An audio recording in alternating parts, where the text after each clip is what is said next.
I hope this finds you well. Today we look at a case, Obergefell versus Hodges. This case is significant because it effectively makes the United States the 23rd country to recognize same-sex marriages. 14 same-sex couples were the petitioners in this case, and the respondents were state officials from 4 different states: Michigan, Kentucky, Ohio, and Tennessee. Ultimately, the Supreme Court decided in a 5-4 vote that same-sex marriage is legal in all 50 states and that all 50 states must recognize same-sex marriages from other states. So here are the facts. The 14 same-sex couples brought suit in district court in their respective states for different reasons. For example, in Ohio, John Arthur and James Obergefell were a same-sex couple that had been married in Maryland 2 years prior to bringing suit. Mr. Arthur was suffering from ALS and had to make some decisions about his end of life. Mr. Arthur wanted Ohio to recognize Mr. Obergefell as his spouse, as his surviving spouse to be exact, on his death certificate. However, Ohio did not recognize same-sex marriages.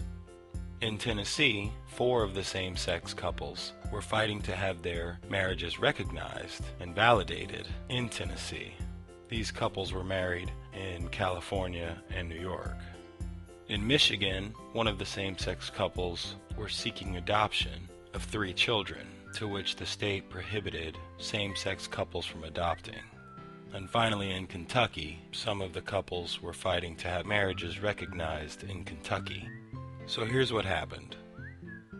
The 14 couples were all joined in their different states, resulting in 4 cases. And these 4 cases were each heard in their respective district courts. The district courts found that the state officials were violating the petitioners' 14th Amendment rights. It didn't take long for the state officials, or the respondents in this matter, to appeal to the 6th Circuit. When they appealed to the 6th Circuit, the 6th Circuit Court of Appeals then joined all of the cases under one case and reversed all of them. And that caused our petitioners, our 14 same-sex couples, to then apply for writ of certiorari to the Supreme Court. The Supreme Court granted certiorari on January 16, 2015, heard arguments on April 28, 2015, and finally decided the case on June 26, 2015, in a 5-4 vote. The majority included Justice Kennedy, Justice Ginsburg, Justice Breyer, Justice Sotomayor, and Justice Kagan. The dissenters were Chief Justice Roberts, Justice Scalia, Justice Thomas, and Justice Alito, each of which wrote their own dissent to the case. So in the case, the court focuses on the institution of marriage itself and runs down the history of marriage and how our court precedents has changed over time. Particularly, the court highlighted cases such as Romer v. Evans, where the court found that a state cannot openly deny protected status to individuals based on their sexual orientation. The court highlighted Lawrence v. Texas, in which the court found that sexual intercourse between same-sex adults is legal. The court also looked at Loving v. Virginia, in which the court struck down a law preventing members from the opposite race from marrying. The court also looked at the United States versus Windsor, in which the court ruled that the government cannot restrict the definition of marriage to one man and one woman. There were 2 issues that the court had to address, and that was whether the 14th Amendment requires a state to license a marriage between 2 same-sex individuals, and second, whether the 14th Amendment requires a state to recognize same-sex marriages that were legally licensed and performed in a different state. Ultimately, the court found that denying marriage to same-sex couples is a violation of the 14th Amendment, equal protection, and that all 50 states must recognize same-sex marriages from other states.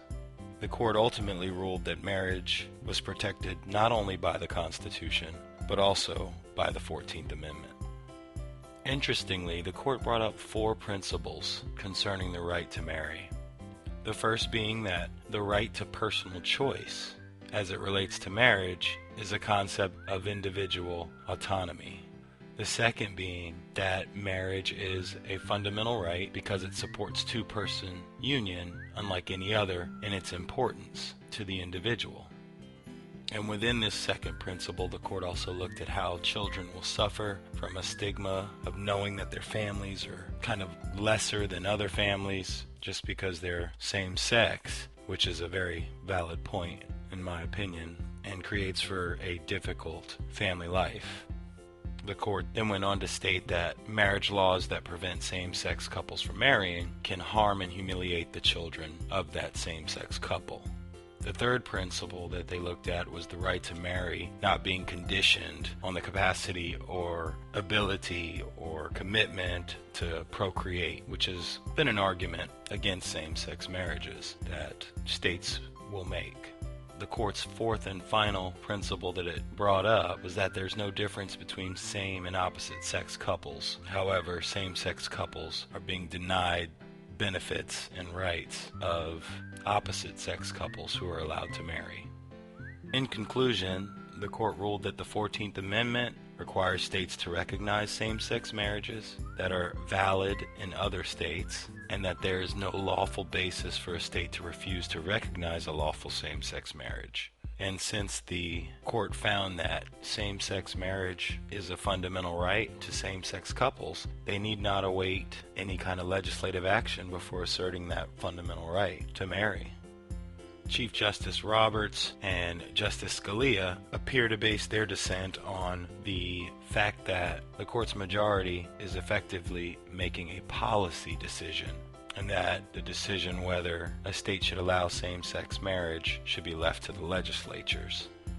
Justice Thomas took a slightly different approach in that he believes that the Constitution is a prevention on government intervention as opposed to a government entitlement.